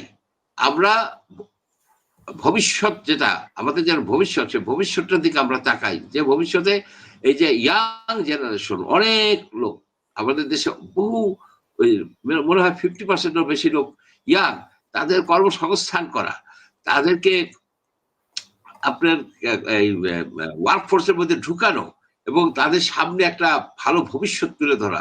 কিন্তু ভালো ভবিষ্যৎ হবে কেমনে? একটা ছেলে যদি একটা ছোট্ট একটা দোকান করতে যায়, সেখানে যে 5 জন দাঁড়ায়, টাকা দাও, 150 করে টাকা দাও, 200 করে টাকা দাও, 300 টাকা দাও, এটা করো, চাঁদাবাজি। তো এইগুলি যদি বন্ধ না হয়, তাহলে তো আপনার ফ্লোরিশ করবে না, বিজনেস ফ্লোরিশ করবে না। মানুষকে বিজনেস করতে দেন, মানুষকে তার ঠিক মতো কাজ করতে দেন। কিন্তু এই যে ভদ্রলোক, বৃদ্ধ ভদ্রলোক আইসা এটাকে আরো বাড়াই দিছে, আরো বাইরে গেছে। কিন্তু চাঁদাবাজি বাড়ছে, বাসার মধ্যে যায় হুমকি দিচ্ছে, টাকা নিতেছে, এই করতেছে, সেই করতেছে। যদি লোক একটা অপরাধী হয়, তাকে দুদকে দেন, তা না হলে তাকে অন্য মামলায় দেন। সেখানে আইন শৃঙ্খলা বাহিনীর কাছে আপনি জানান যে এই লোকটা এই অপরাধী, সে নিজের হাতে আপনি আইন তুলে নেন কেন? নিজের হাতে তো আপনি আইন তুলে নিতে পারেন না, চাঁদাবাজি করতে পারেন না। এটাই একটা বড় ধরনের ফেলিওর, যে কোনো সরকারের জন্য ফেলিওর, বাংলাদেশের জন্য তো বটেই। আর একটা বললেন যে আপনার সজীব মাহমুদ ভুঁইয়ার যে দুর্নীতির পায়, দুদক তো পাইছে। দুদকের থেকে তো বলা হয়েছে যে তার সেক্রেটারির এপিএস এর প্রাথমিকভাবে প্রাথমিক যে তদন্ত অনুসন্ধান, এটা তারা ক্রেডিবল এভিডেন্স পাইছে বলছে। কিন্তু তারপরে কি হয়েছে? তদন্ত ফেজে গেছে, চার্জশিট হয়েছে, কিচ্ছুই হয় নাই। আপনি শুধু সজীব ভুঁইয়া কেন, রিজওয়ানার বিরুদ্ধে যে জুলকারনাইন সায়ের, যে একটা ক্রেডিবল চ্যানেল আল জাজিরা, সেখানে সে প্রকাশ করছে এবং সেখানে যে কাগজপত্রগুলি দেখাইছে, সেগুলি সব তো ফেসবুকে আছে। এগুলি তো কগনিজেন্সে নিতে পারে, কগনিজেন্সে নেওয়ার জন্য তো যথেষ্ট এভিডেন্স আছে। দুদক কি রিজওয়ানা হাসানকে ডাকছে, তার হাজবেন্ডকে ডাকছে যে আপনাদের সম্পদের হিসাব দেন, আপনাদের ট্যাক্স রিটার্ন দেন? এটা তো ইউনূস সাহেব প্রথমে বলছিল যে আমরা সকল সম্পদের হিসাব দেব, উনিও দেয় নাই। 13 মাসে 14 মাসে ওনার কোন অ্যাডভাইজারও দেয় নাই, কেউ দেয় নাই, টহরি লুট করে থুয়ে দিছে। এটাই আমাদের জন্য খুব দুর্ভাগ্য যে আমরা এত ত্যাগ করলাম, একটা অভাগা জাতি মনে হয় মাঝে মধ্যে।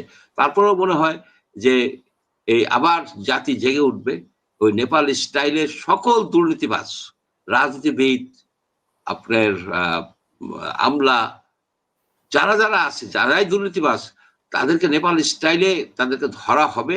এটা আমি মনে মনে ভাবি এবং আশাও করি। তারপরে হয়তো জাতি পরিষ্কার হবে, জাতির পরিষ্কার হওয়ার দরকার আছে, জাতির ক্লিনজিং হওয়ার দরকার আছে, আত্মশুদ্ধির দরকার আছে। আমরা পচে গেছি, গলে গেছি। অসংখ্য ধন্যবাদ ব্যারিস্টার এম সারোয়ার হোসেন। আপনার